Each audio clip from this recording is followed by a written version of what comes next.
Alright, what's going on, people? It's your man Big Foe coming at you with some shit you need to know.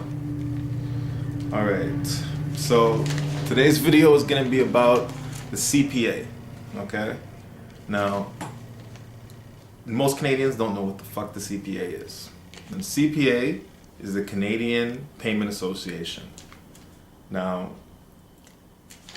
the CPA is any Canadian Payment Association institution, financial institution, can actually accept Canadian deposits. So anything that's going into the revenue fund, consolidated revenue fund, goes into a CPA institution. But if you actually go and look at the CPA, the list of CPA banks, you'll find out that they're not all Canadian. Most of them are not Canadian. The vast majority of them are not Canadian.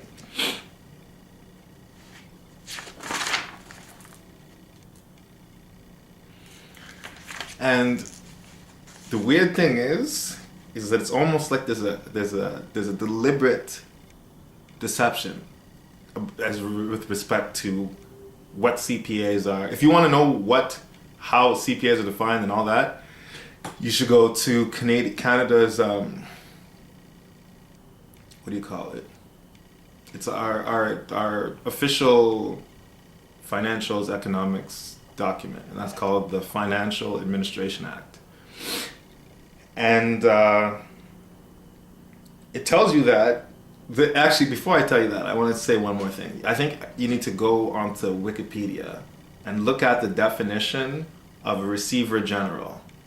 Okay, that's a Canadian. That's the person in Canada who has the right, according to the FAA, to, and that's the Financial Administration Act or Association. The Act, it's the Act. What I'm telling you about is the Act. Okay. So what Wikipedia says is that the Receiver General has no discretion as to where it's allocated and all that. It's just basically he's just the person that, he just follows the rule, right? But then in the Wikipedia, this is why I'm saying it's deliberate. There's actually a part right after it says that he doesn't have any discretion. It says subject to any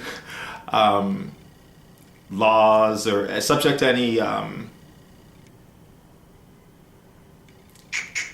I don't remember the exact word that it said. Look it up and you'll see what I'm talking about. But it said subject. He said that he doesn't have this power, subject to any laws or whatever that's passed. And then there's a little quotation, like a little citation that says citation needed. But the funny thing is, if you go to the citation in the FAA where it would explain whether or not he has this power, it actually says that he does have the power.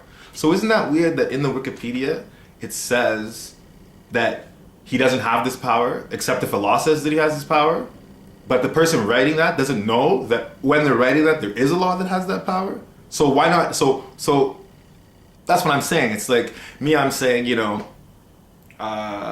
don't want to go too far off with that.